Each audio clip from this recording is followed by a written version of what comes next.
nhóm lần tôi hay quạt vẽ nét đất có thể chạy theo ấy hay sao đo ai nâng oi kê phơi chân núa trắng á đo máu còn là những trong vẽ vinh ấy da năng lùng phơi bên đấy quạt đua hai quạt son ai chứ mà quạt nhẹ bạc mà tôi mà tầm hưng khai nói quạt cứ đua mình tên tại mà chà mà đua là gì đó mà thử đã ui trần đòn này bên đó những trong thọ đòn màu bay mỏng buồn phứ chà bây đây hiện ngắt từ thọt lòng đằng chà chà lần đi sân vườn to tiếng hồng điệp bố xây chỉ nè chỉ miệngแบบvới mê dù vậy chẳng ta thử thua khuônแบบna kha đầm bay oi ca quan tô thoi chó ngày thử kích bị ca xịt bẹ được vậy miền việt thị xã FC tiền chàสำหรับนี่ខ្ញុំវិញគឺពេលដែលឡើងប៉ោះអីម្ដងនេះខ្ញុំអត់ចូលចិត្តពាក់អីដដែលទេនេះខ្ញុំពាក់ម្ដងចឹងហើយ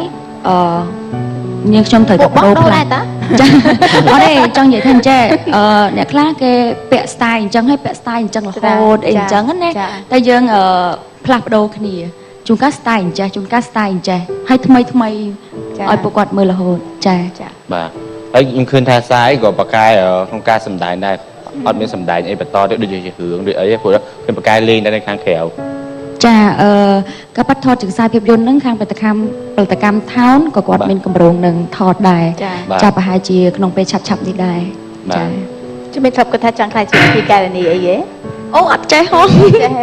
វិធីការនីឃើញបងនិយាយអូយស្រឡាញ់ខាងនិយាយហ្នឹងដែរតាឃើញនិយាយហ្នឹងរៀននិយាយតាមចេះដល់ពេលនិយាយទៅនាងខ្ញុំឲ្យតែនិយាយច្រើនដាធំអត់ចឹងហ្មងឲ្យតែនិយាយញាប់ជីល្បីណាជីគាត់ឥឡូវគាត់ស្ទាត់ហើយគាត់ស្ទាត់និយាយយូរទៅគាត់ទៅស្ទាត់ទៅចាសម្រាប់នាងខ្ញុំអត់ដែរធ្វើជាពិធីការនេះអញ្ចឹងដូចជាទៅមួយទេចូលមកជាងយូរទៅមិនអត់ទៅដាតធំទៅតឡាន់អញ្ចឹងស្រួលវិញទេជាងក៏ប៉ាត់ពេលចូលស្ទីឌីយោម្ដងបត់ណាដែលញាប់ពេកតឡាត់ដែរតាចាតែគេកាត់អញ្ចឹងអត់អាចចេញបត់ណាជំនាញទៅថ្ងៃអនាគតជាងបត់តឡាន់មួយមើលហើយមានបត់តឡាន់នេះក៏មកនេះគេធ្វើសម្លេងដើននេះយើងប្រើសម្លេងតឡាន់ជាងចាហើយអ្នកចម្រៀងមួយណាដែលបងស្រឡាញ់ជាងគេថាខ្មែរក៏បានបរទេសក៏បានដែរថាចាសម្រាប់នាងខ្ញុំការមិនទាន់ចូលជាសិល្បៈចាដំបូងគេបង្អស់គឺនាងខ្ញុំស្រឡាញ់កញ្ញាយុធនរដ្ឋា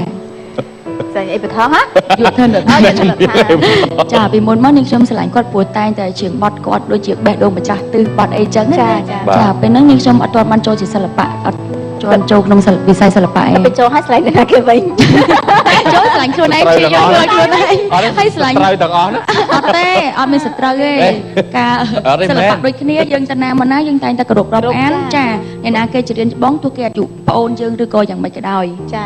ដោយការនេះខ្ញុំចូលប្លុកសិល្បៈដំបូងការនេះខ្ញុំនៅ classic ដូចជាលោកស្គុនធិរយុដូចជាកញ្ញាពៅពងាអីហ្នឹងគឺតែប្អូនខ្ញុំឯង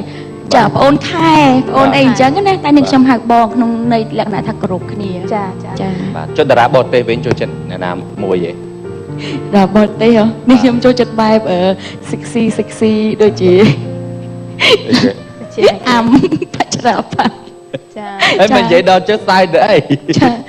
ព្រោះនឹកឃើញអាំនឹកឃើញដល់សេរ៉ូគេតាំងខ្លួនគេជាអាំតែឥឡូវទូជុកគាត់ឆ្ងល់ថាសេរ៉ូហ្នឹងណាគេឥឡូវបញ្យល់មកឃ្លាចាំចូលវិញចាសេរ៉ូហ្នឹងគឺគាត់ជីវិតភ័ក្រដល់ចំណិតចាមិត្តភ័ក្តិផងបងស្រីផងបងប្រុសផងដើរ